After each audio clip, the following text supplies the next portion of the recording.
Welcome to the Fantasy Dad Show, live on Facebook and Twitch, hosted by Ryan Rhino Kennedy, Kevin Giroux, and Seamus the Moose Anderson.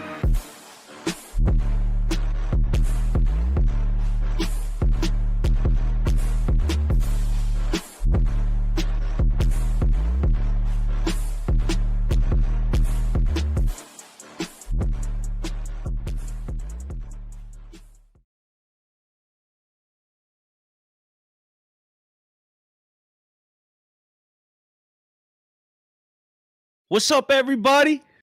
It's the Fantasy Dads Tuesday Night Waiver Frenzy Show. We're here to answer questions for y'all and discuss who we think should be on your waiver claims. We'll recap a little bit from this past week. We know it's been an absolute roller coaster for everybody so far. Week 1, we had dudes slouching. Week 2, we have 2 running backs that pretty much destroyed teams this week. So definitely going to get right into it. Kev, how did you do? What was your record this weekend? Did you feel happy about it? You sad? What's up? I don't want to talk about it. We ain't going to discuss my week, Moose. We're going to go right on to you. Oh, no. Ain't no way, boy. Ain't no way, boy. Ain't no way, boy. I was staring down the barrel of a 1-6 this week. Oh, no. Yeah, it's like I got to start playing in more leagues just so I have a higher probability of winning. I could be like, yo, I'm like 2-15 this week. You know, it's an improvement over 2-15. So, just a chance to get into 2 wins.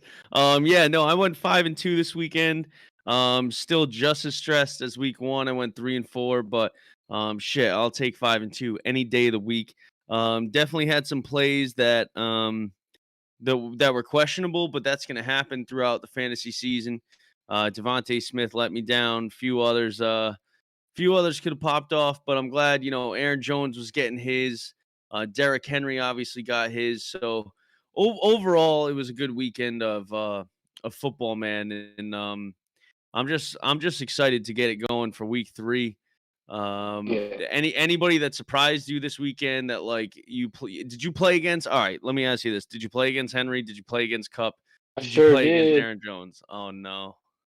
So that I'm pretty sure I played against a Kyler, Derrick Henry, Cooper Cup team. He also had Graham Gano. They scored 191. Yeah. That wasn't in league of record, was it? No. Oh, okay. No, but I didn't do very good there either. Jonathan Taylor, Kareem Hunt, Ryan Tannehill had a touchdown called back. It just wasn't good. Wasn't good. But the one league I did win, I was down 30 going into last night's game. Aaron Jones came out and put up a respectable stat line of 4 total touchdowns, 40 points in this league. Because for whatever reason, we don't have fractional points. What? Like it's 1997 over here or something. I don't know. I'm gonna have a chat with the commissioner about that. But an even 40.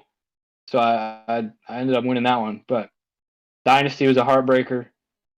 216-point loss. Yeah, we're gonna get back at it. Get back to the drawing board here. Week 3. Hope for better results. Yeah, no doubt about that. I had a couple of big wins this weekend. In one league, it's like a standard league, but there's a couple of bonuses and there's a couple of, a couple of things that you get extra points for. It's the first time I was in this league, but I won that by 43. And it's like hard to go over 100 points in this league, and I got 123, so I was pumped about that. Joey DeMars caught the raw end of the stick. I beat him by 70 points. But then at the same time, like in another league, I lost by 50. So like that kind of shit just happens. Bob Peter, what up, man? Thanks for coming in. You went 500 this week, dude. Honestly, after a week like we just had, I'll take 500. If you played again, 500 over 1-6, man. Any day of the week. Yeah, without a doubt, man. So glad to have you back, Bob. Thanks for joining in. Literally, if you played against Derrick Henry, if you played against Rob Gronkowski, even Travis Kelce had a good week. Tyler Lockett, Cooper Kupp, Kyler Murray, TJ Hawkinson, CMC, Aaron Jones, Nick Chubb. The list goes on. If you played against these guys, odds are you probably had a pretty bad week, in all honesty. So, yeah, it's tough. It's still week 2. We're still gonna let when you pour a beer and the head is just too thick, like it was a shitty pour. Like that's what needs to happen. We need to level this off. And it can happen with waiver claims or it can just happen naturally. Definitely some guys this week, though, that I think after their second week, we have to start taking a little bit more serious as far as fantasy is concerned. One of those names I want to talk about right now is a quarterback, and I'm not saying use your number one waiver claim on him. In fact, it's anything but. But that's Daniel Jones. Kev, tell the people a little bit about Daniel Jones, and like do we have to start taking this dude serious? Like, are they gonna throw the ball more than 30 times a game? And if they do, like, we gotta kind of start taking a better look at this kid. Yeah, he's definitely becoming fantasy relevant because he's running, using his legs. 95 rushing yards this past week. Week 1, he also rushed for a touchdown. He only had 27, but he got in the end zone. So he's got 2 rushing touchdowns on the year, over 100 rushing yards. I put out a tweet calling him Lamar Jones. They were just running the read option with him. He would fake it to Barkley and just take off, and they don't respect him the way that people respect Lamar Jackson. So Barkley was just getting tackled. They were falling for it, and the camera's still showing Barkley getting tackled, and Jones is 10 yards up the field already. They did that routinely. So yeah, I mean, it's not a bad option. I think if you're starting a guy like me, like Tannehill, take a look at starting Daniel Jones over him maybe. But I wouldn't go crazy, burning a number one waiver claim or spending a ton of fab on him. But he's definitely an option. Yeah, like I think I'm confident in a couple other quarterbacks as well. Obviously he's probably the go-to. If you're gonna spend a waiver claim on a quarterback this week, it would be Daniel Jones. Another guy's Derek Carr. Another like 24, 25 point performance, which for Derek Carr is pretty good. Like he, 28 completions out of 37 attempts, 382 yards, 2 touchdowns. And he's not going to run the ball, but still a solid week from him. So if you're in need of a quarterback stream and you just don't trust that Ryan Tannehill right now, that's okay. I think you can definitely pick those 2 guys up in particular and plug them in if you're really nervous. With that being said, I mean, it depends, Kev. Like, do you start freaking out about that stuff already though? Like, is that what we want to do here? Or like, do you think, like, where's your cutoff line for a quarterback? Like, do you think it's Ryan Tannehill that like you should start being, real worried about? Cause I definitely am. I'll say that first and foremost. I definitely am worried about Ryan Tannehill. I'm trying to think of like the first 12 guys that would have been drafted as starters right now. I'm thinking the only guy that you would consider starting a Daniel Jones over is Ryan Tannehill. Because the other guys are still putting in the work you expected them to. Rodgers came back last night. Brady's tearing it up. Stafford's tearing it up. Jalen Hurts is doing fine with his legs. Josh Allen, Kyler Murray, they're all fine. So Tannehill has been a little disappointing. So he's really the one that we're talking. Yeah. If you drafted him, you drafted him as like a top 10 guy. So. Right. Oh, for sure. And I will be the first to admit that I had him pegged as a top 7 QB this year. So that's definitely tough to see, tough to watch. But we move on and I don't drop Tannehill. That's not what we're saying. Because he'll definitely have better games this year. He threw for 350. It's just the touchdowns were all Derrick Henry's this week. So I do think he's going to be all right. Yeah, I think he'll be good too. And he finishes the QB 24 2 weeks in a row. It's just not what you want to see.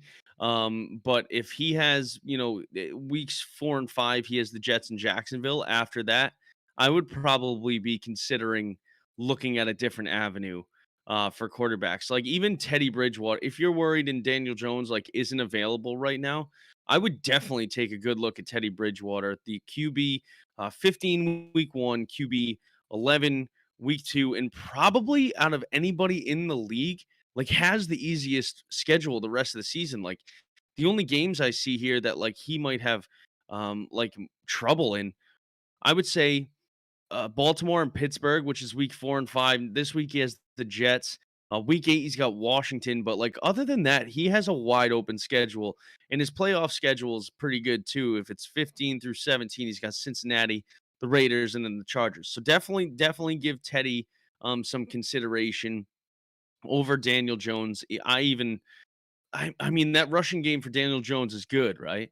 And he obviously finished the QB4. So, if he's not available, take a look at Teddy Bridgewater, for sure. Um, Other than Yeah, that, I I like that definitely, call. yeah. I mean, I think you have to. All right, let's talk about some other guys that are going to be on the waiver claims this week. Who are you trying to grab? Like, who's the one guy right now out of anybody that's even if they're just over 50%, it doesn't matter. Like they're available in a lot of leagues. Like who's the guy you're looking at? Is it a running back? Is it a wide receiver? I'm guessing I know who it is, Um, but go ahead and let I us know. got I got like two, one of each position that I would be targeting before any of the others. But I'll take the running back first because he has standalone value that we maybe thought he had coming into the year, but not like this. And that's Tony Pollard, who's just approaching 50% owned, so he makes the cut. And he just looks really, really good. Every time he touches the ball, he's making something happen. He's got fresh legs, and they seem to want to keep both those guys like heavily involved in this game plan. Cooper just went down. That's going to open up. Maybe they're going to try to run the ball a little bit more, give these guys both double-digit carries every week, and Do he's we know involved in what the that passing injury game. is, by the way? Do we know like what the timeline is? Pretty sure it's bruised ribs, Yeah, bruised which ribs. there's So, like different kind of rib injuries. yep. It's really just a pain tolerance thing. Yeah. Okay. Yeah, like But he could play through it, but it'll just suck.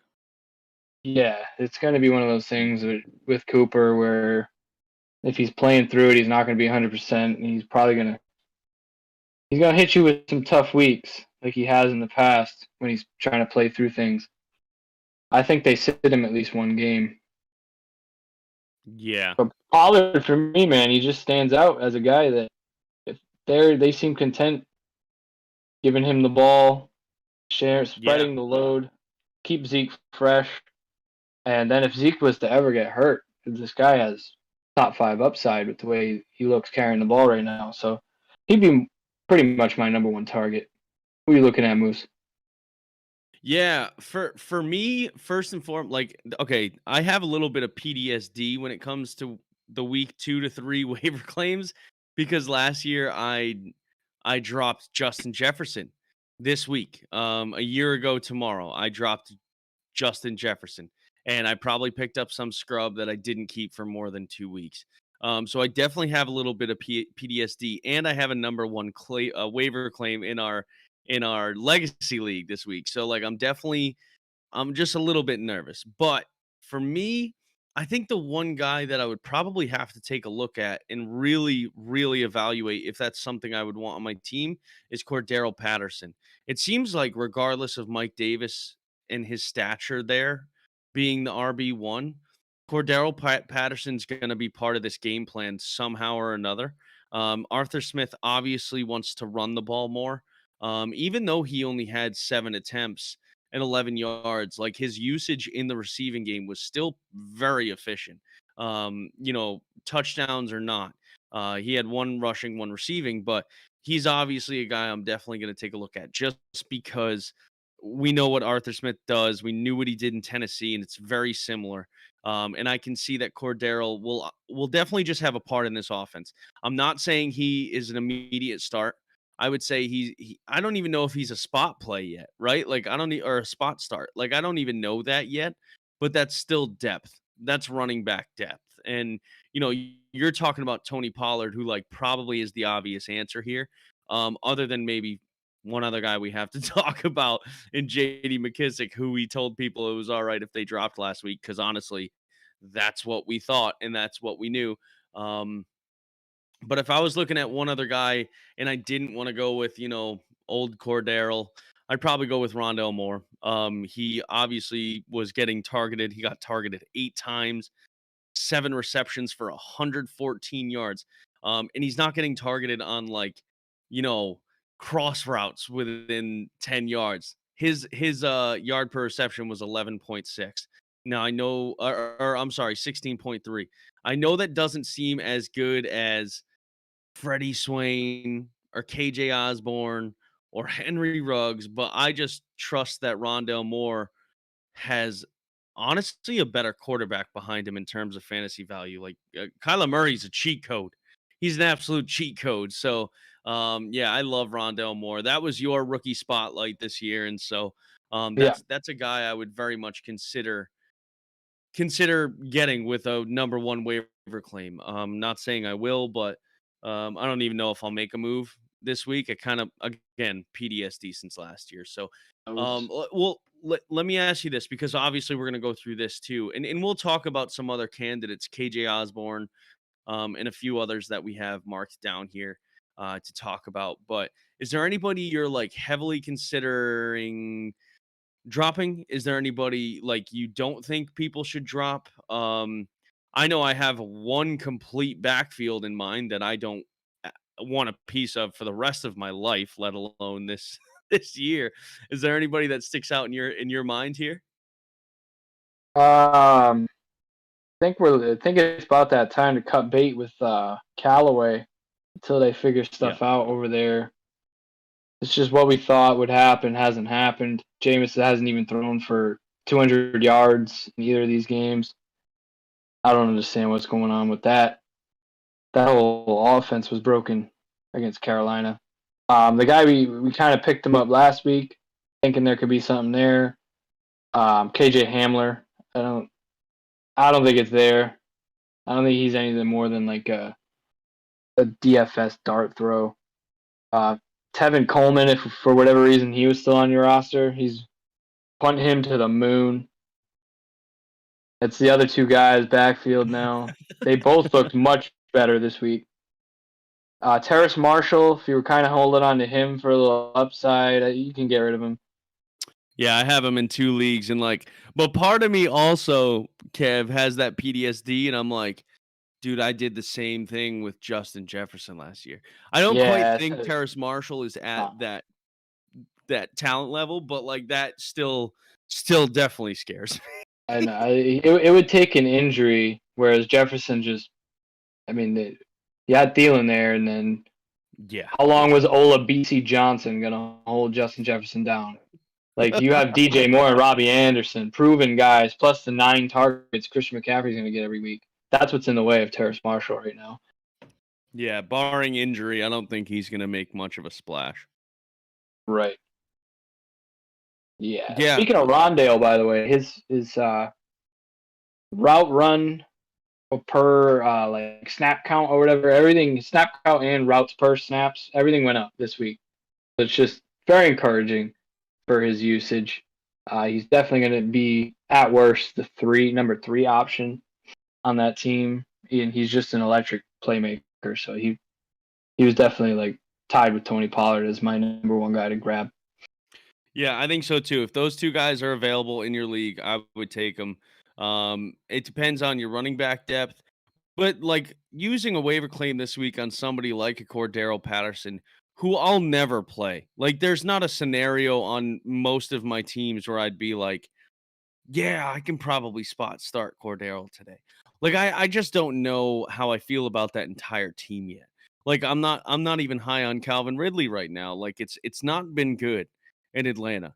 So I mean, he was a bright spot last week, and Calvin got his. And I hope he does the rest of the season, because I do have him on 2 teams, and made a trade for him early in the season, which immediate regret, but also got Darnell Mooney in Dynasty. So that was part of it too. I also got rid of some weight into a Tagovailoa. So that's another thing. Jacoby Brissett will be playing this week. Like, how do you feel about these guys? Devontae Parker, he's only 50% owned. Like, you're probably not using a waiver claim on him, but you're probably checking him out in free agency this week if he's still available, which in most leagues he will be. I don't think you can start Waddle yet still. Myles Gaskin is like probably a worrisome running back, like RB2 flex territory, but I don't know. That'll just be interesting to see, because we don't know how long 2 is going to be out. Yeah, I don't really know what to do with these guys. Will Fuller's going to be back this week too, so we haven't seen him on this team yet and what kind of looks he's going to be getting. But that team's just not good.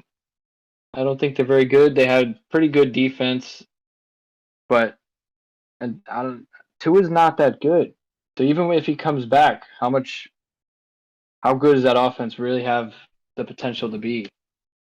Yeah, we haven't really seen it yet from him. I mean, we may even see an uptick in points with Jacoby Brissett back there. He's a veteran. He's been in the league for a while. He's played in 3 different systems, right? 3 or 4 now. He played with Pats, Colts, Dolphins. Is that it? I think there's somebody else in between. Was it the Texans? I think he played for Houston. Yeah, for the Texans. Okay, yeah. So he's been in a few different systems now, and he's obviously a good. He's one of the better backup QBs in the league. In my opinion, I think he's just a smart football player. But yeah. So enough about teams that stink. But we got to talk about, like, all right. First off, I like when we give these waiver claims, dude. We are doing these same waiver claims. Like, these are the guys we're going after too. Elijah Mitchell last week, I think people spent up to 92%, up to 100% fab on this kid. And last week it didn't pan out. However, this backfield is an absolute mess. JaMychal Hasty has a high ankle sprain. He's out for what Mike Shanahan said was a while. So what do you figure? 3 to 4 weeks this kid's out. Trey Sermon is at least 4, right? Yeah, at least 4 with a high ankle sprain. Yeah, it would be hard for him to come back before that. And then we got Trey Sermon, who, I spent a 6th round pick on, an 8th round pick on in another league. Like, are you dropping Trey Sermon, or is it to the point, like, if you didn't get Elijah Mitchell, right? So I got him in one league. Like, he's got rib issues, right? Is that what that's shoulder, what happened? I believe. Oh, that's right. Okay, so a little shoulder injury, but he's day to day. That's right. So they're saying he's day to day. So he'll probably go on Sunday. Like, if you picked him up last week, you're probably going to want to play him because he still got the touches last week. He was just a little bit injured. And he still led the backfield, I believe. So now he definitely will. And they signed this new fella. Jacques. Yeah, Jacques. What's his last name? Watkins? Jacques Patrick, XFL standout. Come on now. Yeah. So they actually picked him up off the Bengals. They picked him up off the Bengals practice squad. So he actually has to be on the 53-man roster for the next 3 weeks. With that being said, I think Elijah Mitchell will be good to go. I don't think Trey Sermon will play if he's still in concussion protocol. Usually it's around Wednesday where we see, like, if he's been cleared to play. Anyways, we saw that with Patrick Mahomes last year, but that's a whole different subject. The NFL couldn't play a big game without their golden boy. Are you playing Elijah Mitchell this week? Like, if he's the only guy to go, and then there's Jacques, like, you're still staying away from Elijah Mitchell? At this point, like, I'd start just about anybody over these guys until there's some kind of clarity. It's not going to happen until Jeff Wilson comes back for his annual 3-week stretch where he scores like 15 touchdowns. and then hurts himself again. So, I mean, you want to stash Jeff Wilson, it might not be a bad idea because he'll be the last man standing eventually. This fella, though, this Patrick, he's a bruiser, man. 234 pounds. He's a big fella. That's not usually what they have going on over there. It's a little different from their speed guys. I don't even know if they're going to utilize him. Who knows what Shanahan wants to do. Though they just find ways to win these ugly games anyway. Trash. Are you dropping Trey Sermon at this point? Are you dropping him? Are you done? Not dropping him yet. You're not. But too much invested where I drafted him, and pretty much right now it's tough. I gotta hold on probably another couple weeks. I still feel like by the end of the year he has to emerge, or somebody will emerge, and we'll have more clarity. I don't want to, drop him and then he's gonna boom in a few weeks. Yeah. Yeah, I guess. Shallowerly, like if we're in an 8 or a 10, then probably should have dumped him. Oh, yeah, without a doubt. Yeah, well, I 100% agree. I'm gonna hold on to Sermon this week. It's gonna take a lot out of me to do that, just because, like you said, dude, like we spent a lot of draft capital on him. Like there were a lot of wide receivers available at those spots.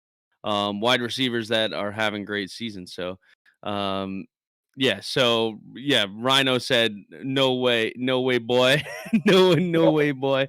He has a chance coming. Hold on to Sermon. We agree, Rhino. It's just like, I mean, Rhino, you drafted Sermon higher than anybody we know, dude. Like, It's no, I'm not even talking trash. Like, it just sucks. Like, we want to see this kid get the chance right away, and it didn't happen. And now he's in concussion protocol. It's just rough. It's rough starting, but it's a long season. So, stick with the guys that you drafted high. But, for now. Yeah, for now. Yeah, for sure. For now. Let's talk about KJ Osborne. So, KJ Osborne obviously had a fantastic week. And he kind of boomed on a team that needed it. He only had 6 targets, 5 receptions, 91 yards, 18.2 per, and 15 points with a touchdown. It's very encouraging, but I don't know if I'm taking a chance on a wide receiver 3 like that. Now, if you want to take the chance that Adam Thielen might age out a little bit this year, then go for him, because he's obviously got the skill level to do this. I definitely thought Amir Marset was gonna be Smith Marset was gonna be a little bit more involved, but KJ Osborne, the second-year player, you love to see it, right? You love to see him getting some targets, and he's the obvious third option there. But are you using any claims to pick him up this week? Preferably, I would scoop him up if nobody claims him, but that's probably not going to happen. But I mean, through 2 weeks, 15 targets. He's definitely benefiting from, having 2 studs on the field with him. And that team hasn't been able to stop anybody. Looking at their schedule, they have some compelling matchups here. I mean, Seattle, that's going to be another high-scoring one. Cleveland, they're going to score points on them. Detroit, I mean, that's a dumpster fire. Carolina, Dallas, Baltimore, all of these teams are going to score.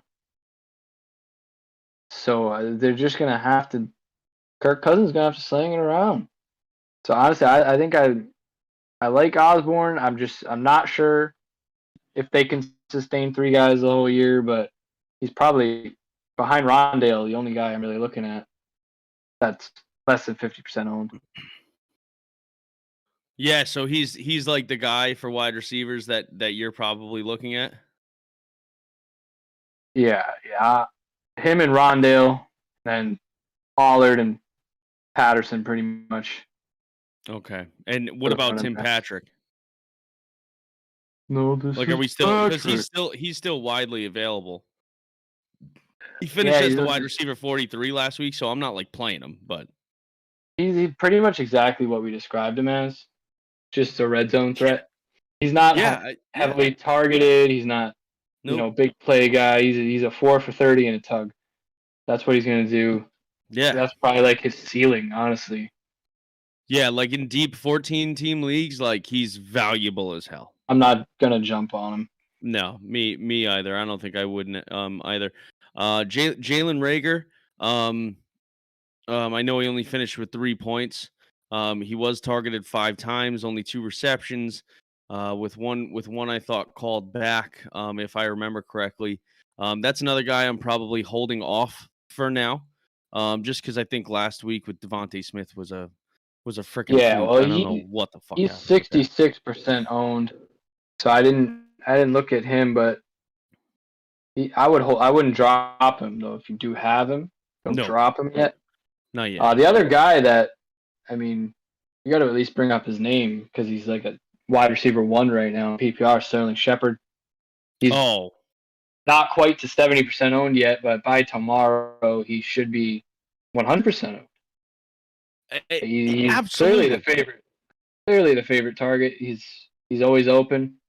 Kenny G's struggling, yelling at his coaches on the sideline. So I think Shepard was a steal in drafts, and I didn't capitalize on it. We were too busy buying into preseason hype than to just grab the guy we know is going to be a clear-cut number 1 target.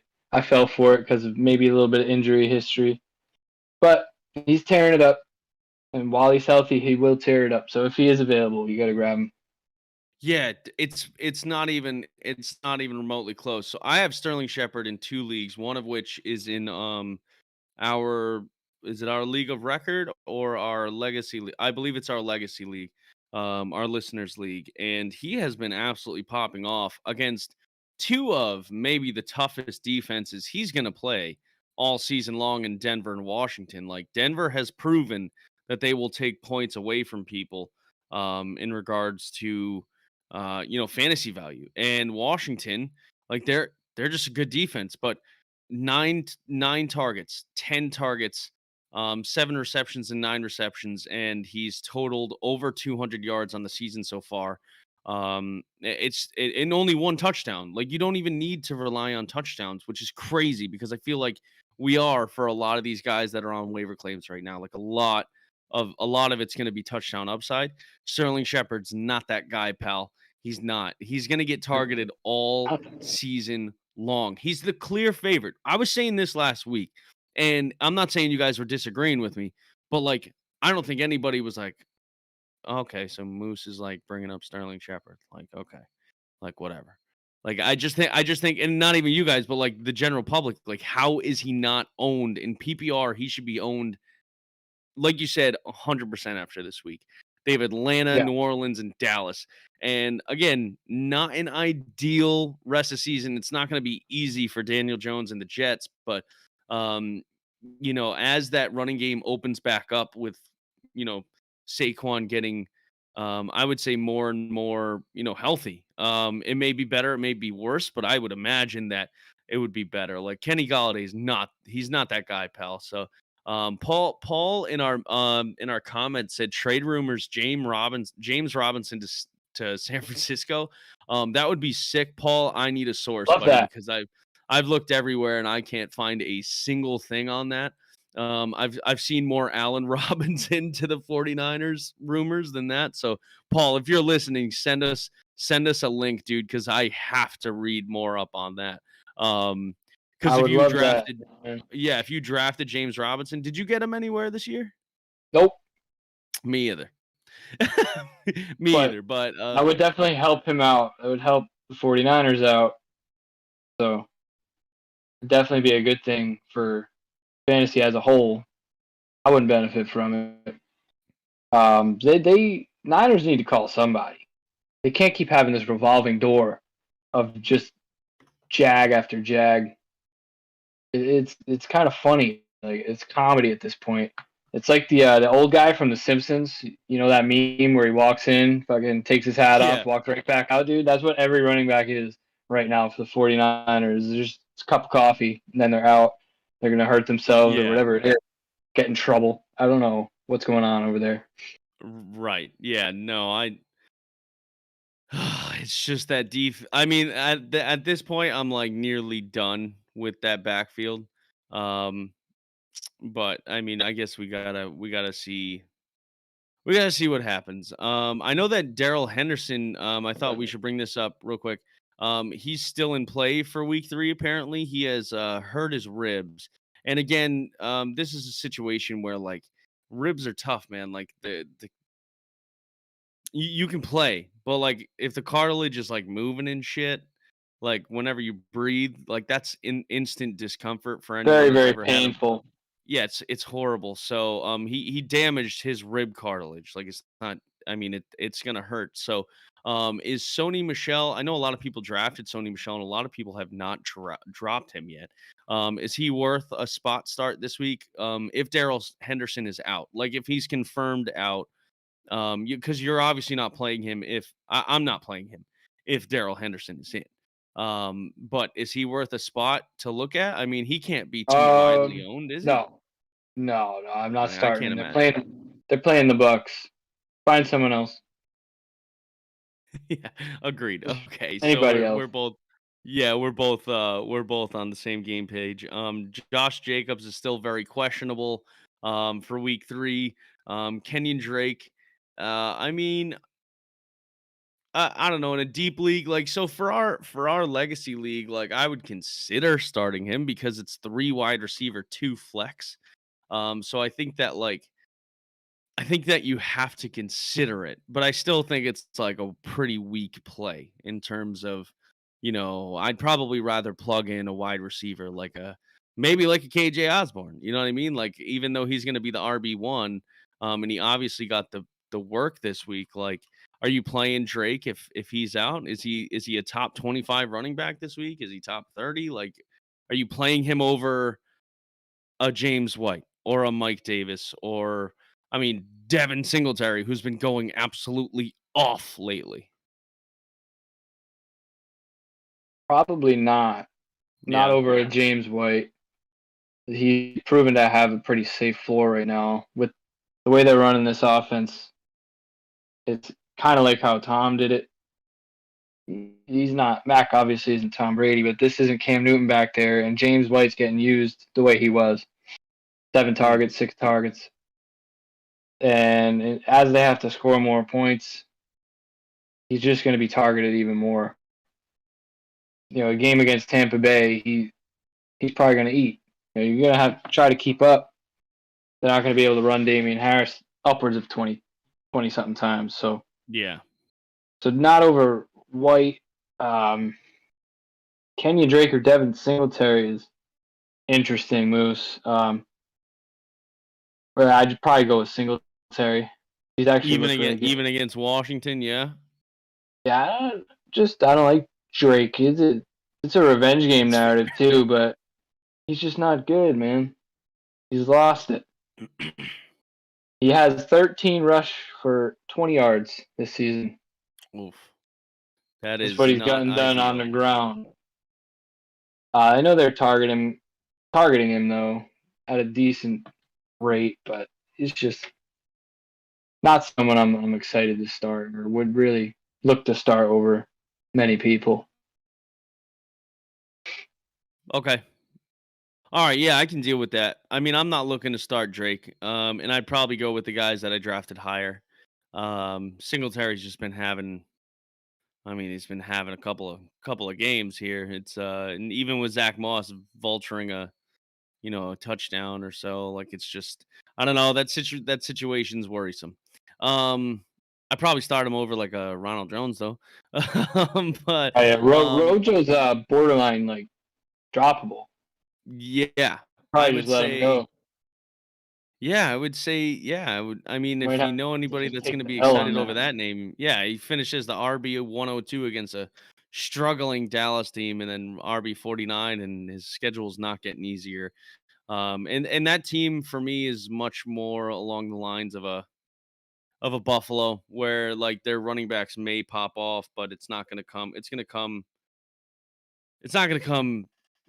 Easy. So, let's move on. We got to talk about J.D. McKissick and Antonio Gibson, man. I'll let you go. I'll let you start because I'm disgusted. The number one vulture himself. I don't. This one makes me sick, bro. Makes me Same. sick. He did absolutely nothing week one. Like the usage just wasn't there. It was like Gibson was gonna get what we wanted, what we expected. But I guess it was just all game script. Anytime that team goes into a 2-minute drill and or even most third downs, it was Mckissick again.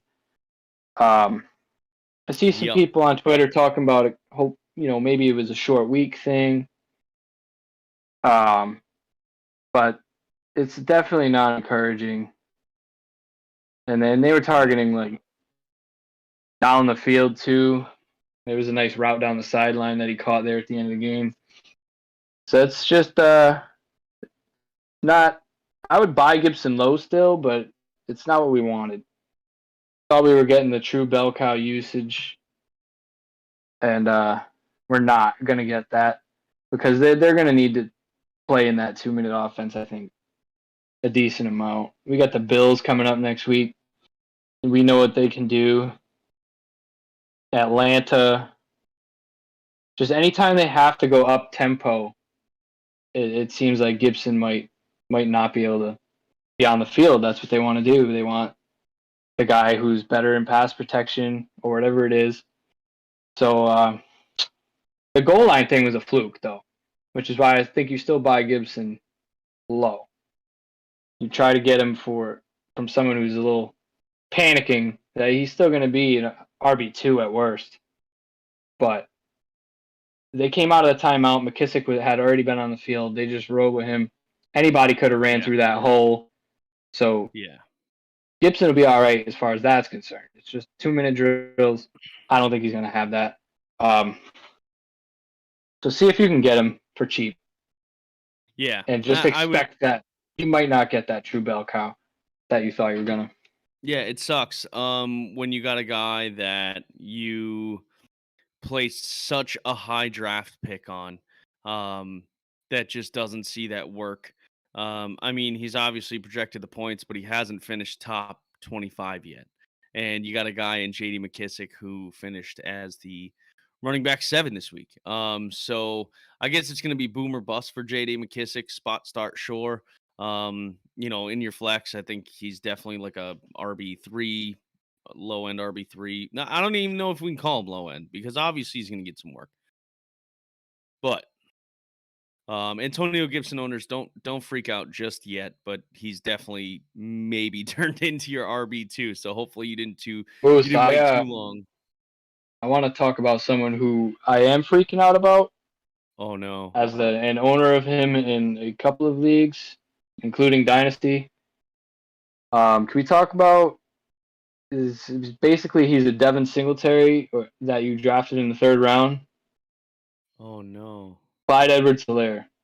Oh. Why? I know Patrick Mahomes has the best arm in the league, but can we check it down once? Every once in a while, man, can we dump something off to this guy who is touted as a pass-catching running back? And, I mean, he wasn't bad last year. He maybe wasn't what people wanted, but I don't understand why they decided to just run him up the gut, and that's the only time he gets to touch the ball. And then he fumbles. Yeah, lose the game. I'm absolutely worried about Clyde Edwards-Helaire, and everyone should be. You drafted him, I would say on average, probably late 2nd round, early 3rd round, depending on where the running backs went in your first 2 rounds, right? I would say that there's a heavy probability that you have to play him as an RB1 or 2, most likely as an RB2. But yeah, no, I don't see this going anywhere. I mean, he's got 3 targets and 3 receptions over the entirety of the season so far, and he's totaled 13 points. I mean, that's not good, right? Definitely not ideal, man. He's on my bench. He's finished as the RB33 and the RB61. I would start to get worried. Would you sell as low as you could? I mean, would you try to make that move?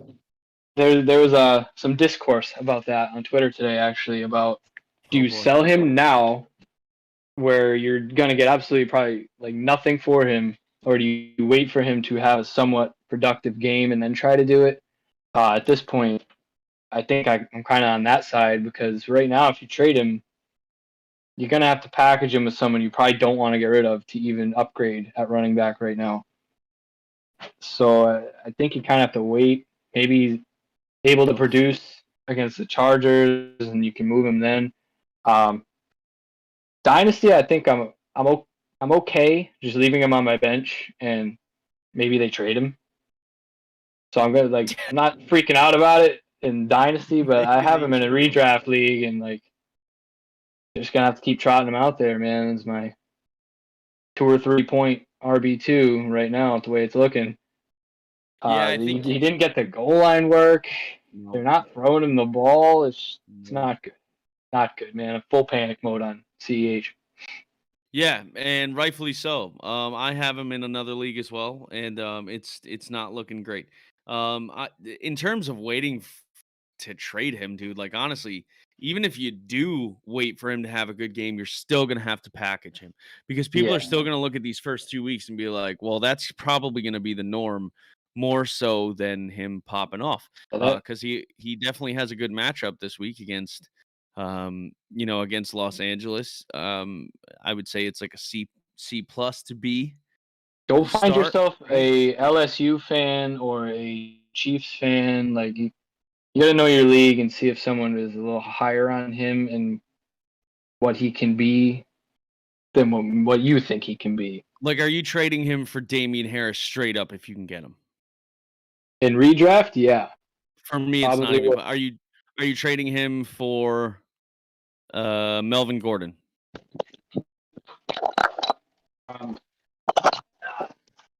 No, not yet. Okay. No, I think Melvin's going to get less and less work as the year goes on.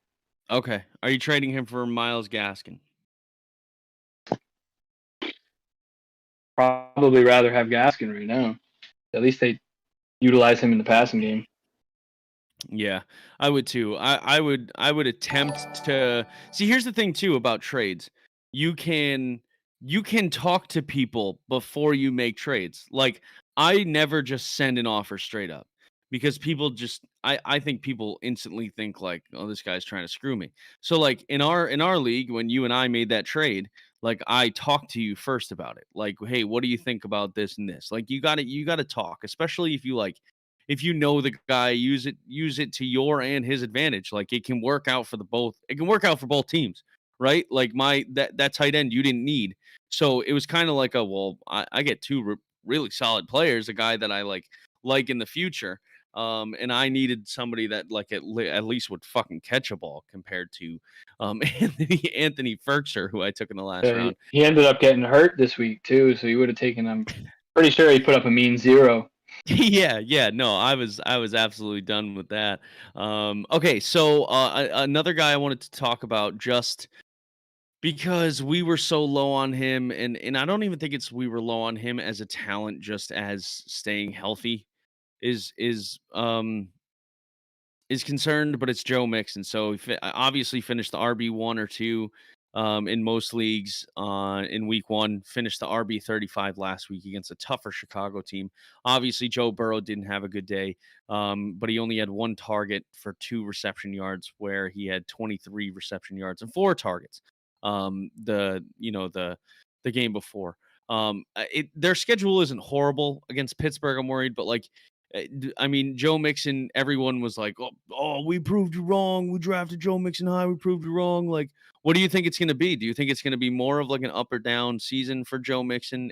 And we can't even say it's just him, because at this point, we've kind of run into this with most running backs: Derrick Henry, Aaron Jones, Alvin Kamara. Yeah, Alvin Kamara this week, who also I'm probably a little bit more worried on than this particular guy, but Joe Mixon's an interesting play. I guess what I'm trying to say is that I just don't think he's going to live up to the top 5 hype that everybody thought he would after week 1.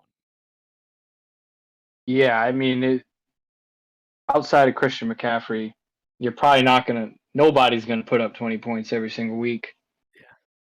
So, but I think he'll have more good weeks than he does bad weeks. I think the offense is still getting better with Joe Burrow at the helm. They need some O-line help, man. They took the wide receiver over the lineman this year in the draft, and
receiver 21 and then the wide receiver 20. I was fucking dead on when it comes to him this year.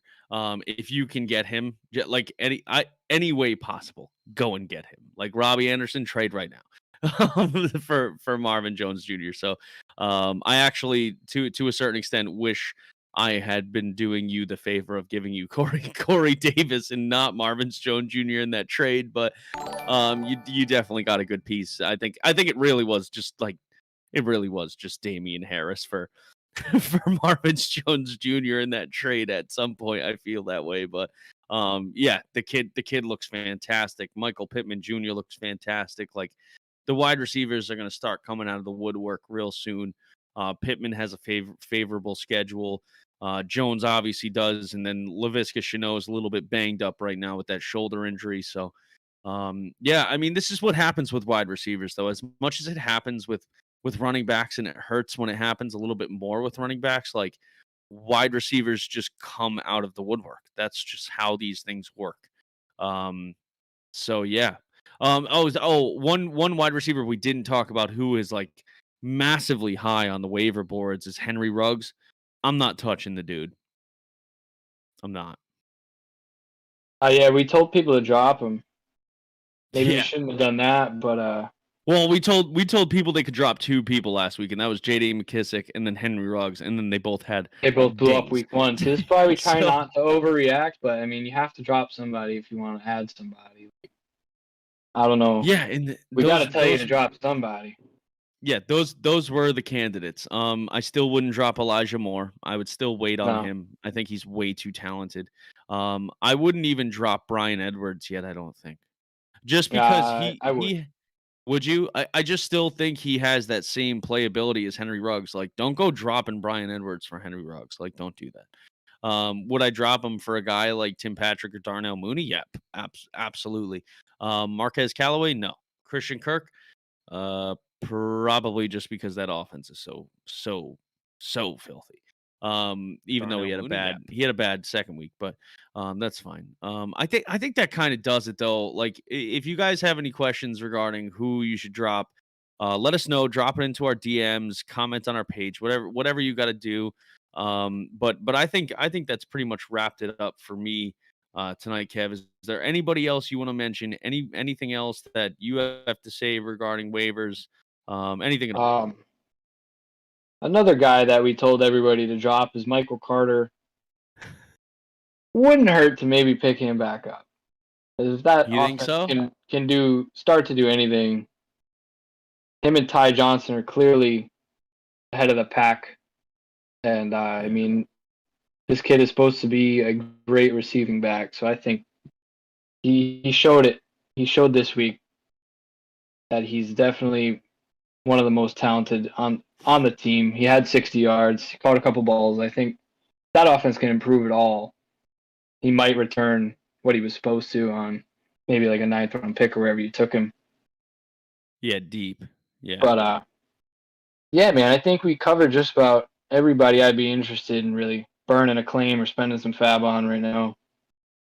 Rondell Moore, Tony Pollard, they're at the top of the list. Yep.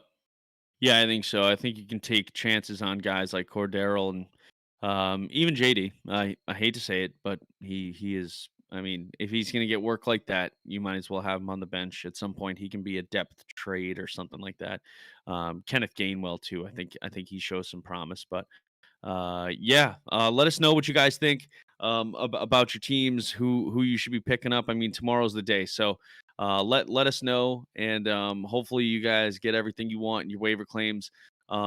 If you joined tonight, thank you again for coming in. And as always, make sure to hit that like button, hit that share button. Try to get us out there. We're trying to grow here, so go on TikTok, Instagram, Twitter. You can find us at the Fantasy Dads on pretty much everything. And we're just trying to push out as much content as we can during the weeks. And as always, let us know if you have any questions, DM us. But we are going to mostly stop answering your questions in the DM. We are going to tell you to come to the Sunday show. So if you can't make it, that's too bad. We'll just let us know. We'll give you an answer, but we do want to talk about it on the shows, and we want you guys interacting commenting, liking, sharing. Obviously, that's how we're gonna grow. So we'd love if you guys can do it with us. But we're here to help you out regardless. So thanks for joining in, Kev. Great night again, and we'll see you buddy. Thursday night for the pregame.